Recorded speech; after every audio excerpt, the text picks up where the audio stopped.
Good morning students, welcome in Gramothon online class. We were study lesson number first crop production and management. हम पढ़ रहे थे agriculture practices के बारे में कि कौन कौन से स्टेप हैं जो फसल को उगाने के लिए किए जाते हैं, जिसमें सबसे पहला स्टेप प्रिपरेशन ऑफ सॉइल और दूसरा सोइंग। ये हम स्टडी कर चुके हैं। लास्ट क्लास में हमने स्टडी किया था एडिंग मैन्यूर एंड फर्टिलाइज़र। हमने फर्टिलाइज़र और मैन्यूर को क्यों यूज़ किया था और कैसे यूज़ किया था, इस बात को हमने देखा था कि नाइट्रोजन की फुलफिलमेंट को कंप्लीट करने के लिए, नाइट्रोजन की न्यूरिशमेंट को कंप्लीट करने के लिए प्लांट के अंदर मैन्यूर और फर्टिलाइज़र को हमने मिक्स किया था सॉइल के अंदर, जिससे क्या इरिगेशन करेंगे और उससे प्लांट को क्या मिल जाएगा, नाइट्रोजन प्रोवाइड होगी। It is a necessary component inside the for the growth of plant, यानी प्लांट की ग्रोथ के लिए ज़रूरी थी। अगर हम बात करें एडवांटेज क्या क्या हैं, इसके एडवांटेज की बात अगर आप करें भी, इसके लिए क्या एडवांटेज अगर मैन्यूर को आप मिलाते हैं। देखिए मैन्यूर, हमने ये बात की थी कि फर्टिलाइज़र को एक्सेसिव क्वांटिटी में मिलाया जाता है तो इससे क्या सॉइल क्या एनहेरिसमेंट हो जाती है, सॉइल क्या होती है, ख़राब हो जाती है। ठीक है, सॉइल है वो ख़राब हो जाती है। अब कारण क्या था कि न्यूट्रिशन, देखिए ज़्यादा उसको फर्टिलाइज़र को बनाने पर अगर फर्टिलाइज़र आप ज़्यादा मिलाते हैं तो प्लांट्स क्या होते हैं, उसके बर्नट होने का, उससे के प्लांट को की पत्तियाँ पीली पड़ जाती हैं। अगर आप ज़्यादा उसके अंदर नाइट्रोजन कंपाउंड्स प्लांट को ज़्यादा मिल जाते हैं तो उसे हम लिमिटेड मात्रा के अंदर ही मिलाते हैं फर्टिलाइज़र को। मैन्यूर की बात करें, मैन्यूर ज़्यादा अच्छे हैं फर्टिलाइज़र की बजाय। मैन्यूर क्या कर रहे हैं, सबसे पहले मैन्यूर की बात करें तो मैन्यूर का जो एडवांटेज है, सबसे पहला मैन्यूर का एडवांटेज है कि ह्यूमस को बनाता है, मतलब किसकी, सॉइल की फर्टिलिटी को बढ़ाता है। सेकंड इसका ये वाटर रिटेनिंग कैपेसिटी, यानी वाटर रिटेनिंग कैपेसिटी, यानी पानी को धारण करने की क्षमता को बढ़ाता है। भाई ये पानी को धारण करने की कैपेसिटी को बढ़ाता है, वाटर रिटेन ज़्यादा कर सकता है प्लांट। यानी कहने का मतलब सॉइल के अंदर ज़्यादा से ज़्यादा पानी सोखेगी जिससे जड़ों को ज़्यादा मिलेगा पानी। और तीसरी बात अगर हम बात करें तो ये सॉइल के टेक्सचर को, यानी सॉइल का जो टेक्सचर है उसे सही करता है। सॉइल कहीं देखिए कितना फ़र्क होता है अगर नॉर्मल मिट्टी को देखें और खेत यानी फील्ड के अंदर जो मिट्टी पाई जा रही है, जो सॉइल पाई जा रही है, उसको देखें तो टेक्सचर का कितना फ़र्क है। ये सॉइल के टेक्सचर को, यानी कि प्लांट को ग्रो करने के लिए एक उसके वेल डिफाइंड टेक्सचर है उसे अवेलेबल करवाता है। ये मैन्यूर के फ़ायदे थे, यानी मैन्यूर के एडवांटेज हैं। नेक्स्ट स्टेप यानी फोर्थ स्टेप आज हम कर रहे हैं वो है हमारे पास इरीगेशन। देखिए फोर्थ स्टेप है हमारे पास वो है इरीगेशन।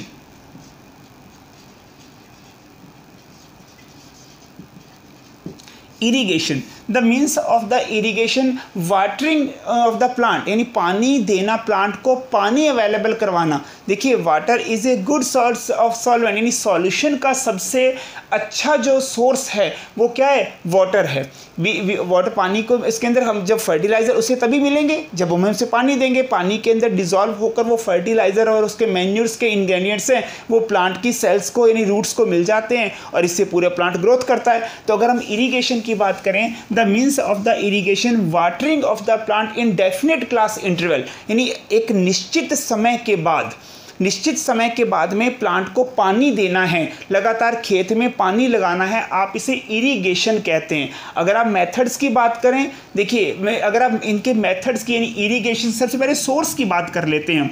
इरीगेशन के सोर्स कौन कौन से हैं, कैसे कैसे इरीगेशन किया जा सकता है। देखिए प्राचीन समय की बात करें, आज भी इसमें किया जाता है कुछ वेल्स से, पॉन्ड्स से, यानी वेल्स यानी कुओं से और पॉन्ड्स, जो पॉन्ड बने होते हैं, देखिए इन पॉन्ड्स से क्या है, पानी को खेत के अंदर लगाया जाता है। आज भी ऐसा किया जाता है कि खेत के अंदर पानी को पहले स्टोर कर लेते हैं, उस स्टोर करने के बाद लगातार पानी को, लेकिन आजकल जो मॉडर्न जो एग्रीकल्चर है आज के समय में कैनाल्स से किया जाता है। भी कैनाल्स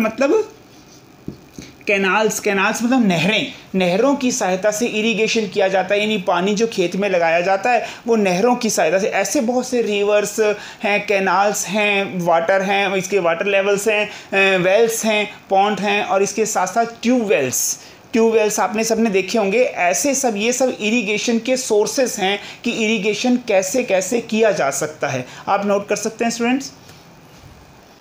देखिए अब हम मेथड्स ऑफ इरिगेशंस की बात करेंगे, यानी इरिगेशन के मेथड कौन कौन से हैं कि किस किस तरीके से इरिगेशन खेत में किया जा सकता है। यानी देखिए प्लांट्स की हमने बात की, इरिगेशन इज़ एक must agriculture practices inside in the growing of plants, यानी इन द फील्ड के अंदर खेत के अंदर जो प्लांट्स को उगाने के लिए सबसे महत्वपूर्ण प्रोसेस है ये इरिगेशन है। हमने इसके मेथड्स की बात कर रहे हैं। मेथड सबसे देखिए इसके दो मेथड्स हैं हमारे पास, एक है ट्रेडिशनल मेथड और दूसरे हैं मॉडर्न मेथड्स, यानी कि जो आप नाउ दिस टाइम में जो यूज़ कर रहे हैं। देखिए यहाँ हम बात करें ट्रेडिशनल मेथड्स की, ट्रेडिशनल मेथड जैसे कि बहुत सारे, जैसे अगर आप बात करें सबसे पहले पुली सिस्टम की बात करते हैं। पुली सिस्टम जिसे आप कह रहे हैं, पुली सिस्टम जिसको आप डेकली या फिर आप इसे कह रहे हैं नॉर्मली मोट कहते हैं, इसे मोट कहा जाता है। पुली सिस्टम यानी पुली सिस्टम इसे मोट नॉर्मली हम कह रहे हैं। इसे क्या खेत के अंदर कुएं से पानी निकालकर लगातार पुली की सहायता से लगातार क्या पानी को खेत के अंदर इसे चलाया जाता है, इसे मोट कहते हैं। देखिए क्या था आपके पेज नंबर 8 पर, आपकी बुक के पेज नंबर 8 पर ये इसका डायग्राम आपको दिया गया है मोट का। क्या बैल है, चारों तरफ बैल घुमा करते थे, कुएं के चारों तरफ थे वो बैल घूमते थे, तो इससे क्या था एक मोट यानी एक सर्किल लगा होता था।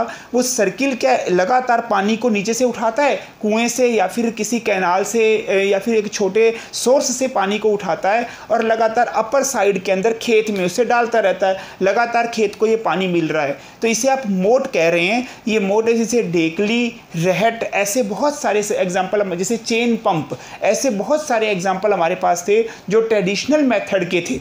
यानी जो पुराने समय के अंदर जैसे खेती की जाती थी, जब एग्रीकल्चर लैंड बहुत कम होती थी, उस समय ये ऐसे जो सोर्स, ऐसे जो मेथड्स हैं वो यूज़ किए जाते थे। जैसे मोट है, डेकली, ऐसे ये बहुत सारे चेन पंप, ऐसे बहुत सारे जो यूजेस हैं वो आप इसे यूज़ कर सकते हैं। देखिए ये मेथड्स हैं जो आप नॉर्मली इसके मतलब ट्रेडिशनल मेथड्स, प्राचीन तरीके से यूज़ किए जाने वाले मेथड, लेकिन आज के समय में मॉडर्न मेथड को इस्तेमाल किया जाता है। यानी देखिए सबसे पहले इसका यूजेस देखते हैं हम, एडवांटेज क्या है इन मॉडर्न मेथड के। देखिए यहाँ हमने बात की कि यहाँ पानी की बहुत ज़्यादा कंजर्वेशन होती है, कंजर्वेशन ऑफ द वाटर, यानी पानी है बहुत संरक्षित रहता है, थोड़ा सा पानी यूज होता है, यानी कम पानी के अंदर ज़्यादा से ज़्यादा एग्रीकल्चर लैंड को इरिगेटेड किया जा सकता है। अगर हम मॉडर्न मेथड की बात करें तो इन दोनों में फ़र्क क्या हुआ, ट्रेडिशनल मेथड है, प्राचीन समय में यूज़ किए, एग्रीकल्चर लैंड कम थी, पानी का अमाउंट ज़्यादा था, तो उस समय के अंदर एग्रीकल्चर को प्रैक्टिसेस के लिए ट्रेडिशनल मेथड का इस्तेमाल किया जाता था। लेकिन नाउ दिस टाइम के अंदर मॉडर्न मेथड्स को इस्तेमाल क्यों किया जाता है, because of the less water, पानी की कमी हो गई है, पानी की कमी है, एग्रीकल्चर लैंड हमारे पास ज़्यादा है, तो थोड़े से पानी से, यानी कम मात्रा के अंदर जो कंजर्व वाटर है, संरक्षित पानी है, उसी पानी से हम बहुत सारी लैंड को इरिगेट कर सकते हैं। तो इसी हम कह रहे हैं मॉडर्न मेथड। इन मेथड्स को हम नेक्स्ट क्लास में स्टडी करेंगे स्टूडेंट। हमारे पास दो मेथड हैं, स्प्रिंकलर सिस्टम और ड्रिप एग्रीकल्चर, ये दो हमारे पास मेथड हैं जिनको हम नेक्स्ट क्लास में स्टडी करेंगे। Thank you students.